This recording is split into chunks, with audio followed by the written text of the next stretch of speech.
pista de la pinta ya se nota lo street flavor. Sacres de tintas invertido en esos paper. Talles sobran, somos parte de la historia. A este lado de la street te la se corta.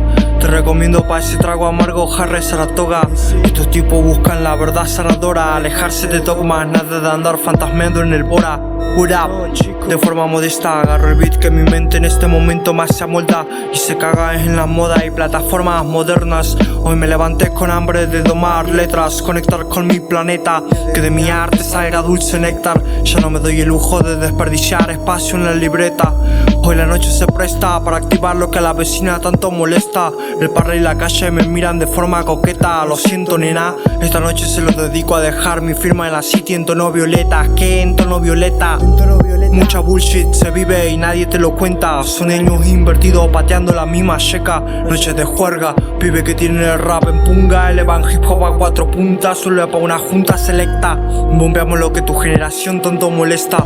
Este ser se espera en cercenar a la presa por la misma necesidad de no serla. Siempre instinto de supervivencia, pero abro mi mente viendo que hay más allá de esta galaxia. Y no soy de los que se avasallan solo por batallar. Mato canalla cuando este can se halla con ganas de desayunar. Solo aguarda la luna llena, te juro hiena que yo soy el que ríe más. Hambre y frío, gajes del oficio que llevan estos seres a transpirar la camiseta. Mis memorias quedarán inmortalizadas en forma de letras. ¿Qué? En forma de letras. Soy uno de esos seres que el micro es uno de sus tantos vicios. Sin prejuicio, juiciosos solo a lo que apuestan. Se llevan la escena puesta.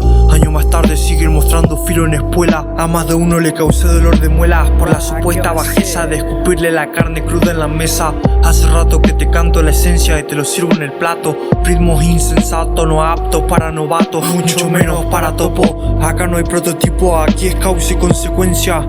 Tomo agua del cauce, eso lleva a que cause que el micro arda y las hojas sangre. Barras Dangerous, a una mano te manejo el sable de luz, a una voz y los samples y loops. A esta altura ya no me tiembla el pulso, le pongo el pecho a la bala a la Carles Puyol. Acá no hay tiempo para perder con barullo. Esta vida se vive a puro one shot, negro.